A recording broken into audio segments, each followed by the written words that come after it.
Madikeri general Thimmaiah ಶಾಲೆಯಲ್ಲಿ general ತಿಮ್ಮಯ್ಯವರ 120ನೇ ಹುಟ್ಟುಹಬ್ಬದ ಆಚರಣೆ ಮಾಡಲಾಯಿತು. ಪೂರ್ವಾಹ್ನ 9:30ಕ್ಕೆ ಮಡಿಕೇರಿಯ ಜನರಲ್ ತಿಮ್ಮಯ್ಯ ಪಬ್ಲಿಕ್ ಶಾಲೆಯಲ್ಲಿ ಜನರಲ್ ತಿಮ್ಮಯ್ಯನವರ ಪುತ್ಥಳಿಗೆ ಏರ್ ಮಾರ್ಷಲ್ ಕೊಡಂದೆರ ನಂದ ಕಾರ್ಯಪ್ಪ ಅವರು ಪುಷ್ಪಾರ್ಚನೆ ಮಾಡಿ ಗೌರವ ವಂದನೆ ಸಲ್ಲಿಸಲಾಯಿತು. ಬಳಿಕ ಜನರಲ್ ತಿಮ್ಮಯ್ಯ ಶಾಲೆಯಿಂದ ಮಡಿಕೇರಿ ಜನರಲ್ ತಿಮ್ಮಯ್ಯ ವೃತ್ತದವರೆಗೆ ಶಾಲಾ ಮಕ್ಕಳ ಪೆರೇಡ್ನೊಂದಿಗೆ ಮೆರವಣಿಗೆ ಸಾಗಿ ಜನರಲ್ ತಿಮ್ಮಯ್ಯ ವೃತ್ತದಲ್ಲಿ ನಡೆದ ಜನರಲ್ ತಿಮ್ಮಯ್ಯನವರ ಹುಟ್ಟುಹಬ್ಬದ ಕಾರ್ಯಕ್ರಮದಲ್ಲಿ ಪಾಲ್ಗೊಂಡರು.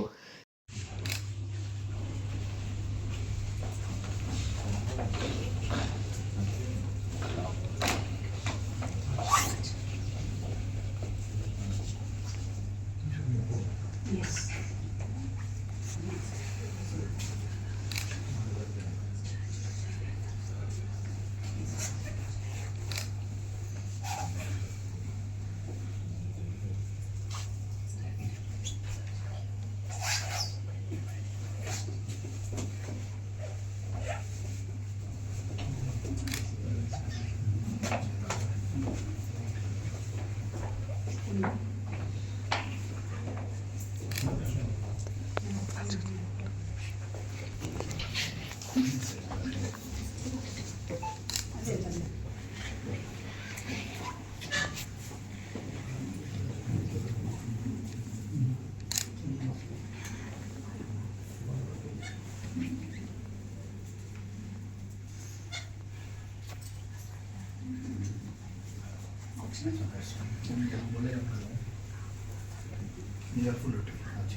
ಈ ಸಂದರ್ಭ ಜನರಲ್ ತಿಮ್ಮಯ್ಯ ಶಾಲೆಯ ಹಾಗೂ ಮಡಿಕೇರಿ ಕೊಡವ ಸಮಾಜದ ಅಧ್ಯಕ್ಷರಾದ ಬಂಡುವಂಡ ಮುತ್ತಪ್ಪ, ಕಾರ್ಯಾಧ್ಯಕ್ಷರಾದ ಕೇಕಡ ವಿಜುದೇವಯ್ಯ, ಕೊಡವ ಸಮಾಜದ ಕಾರ್ಯದರ್ಶಿ ಬೊಪ್ಪಂಡ ಸರಳ ಕರಂಬಯ್ಯ, ಜಂಟಿ ಕಾರ್ಯದರ್ಶಿ ನಂದಿ ನೆರವಂಡ ದಿನೇಶ್, ನಿರ್ದೇಶಕರಾದ ನಂದಿ ನೆರವಂಡ ರವಿ ಬಸಪ್ಪ, ಮೂವೇರ ಜಯರಾಮ್, ಕಾಂಡೇರ ಲಲ್ಲು ಕುಟ್ಟಪ್ಪ, ಕಂದಂಡ ಕವಿತಾ ಬಳ್ಳಪ್ಪ, ಕಾಳಚಂಡ ಅಪ್ಪಣ, ಶಾಂತಯ್ಯಂಡ ವಿಶಾಲ್ ಕಾರ್ಯಪ್ಪ, ಮಂಡೀರ ಸದಾಮುದ್ದಪ್ಪ, ಪುತ್ತರಿರ ಕರುಣ್ ಕಾಳಯ್ಯ, ಪೆಮ್ಮುಡಿಯಂಡ ಉತ್ತಪ್ಪ, ಪುಲ್ಲೇರ ವಸಂತ, ಪಾಲೆಯಂಡ ರೂಪ, ಜನರಲ್ ತಿಮ್ಮಯ್ಯ ಪಬ್ಲಿಕ್ ಶಾಲೆಯ ಪ್ರಾಂಶುಪಾಲರಾದ ಬಾಳೆಯಡ ಸವಿತಾ ಪೂವಯ್ಯ, ಶಾಲಾ ಶಿಕ್ಷಕ ವೃಂದ, ವಿದ್ಯಾರ್ಥಿಗಳು ಹಾಗೂ ಸಿಬ್ಬಂದಿ ವರ್ಗದವರು ಪಾಲ್ಗೊಂಡಿದ್ದರು.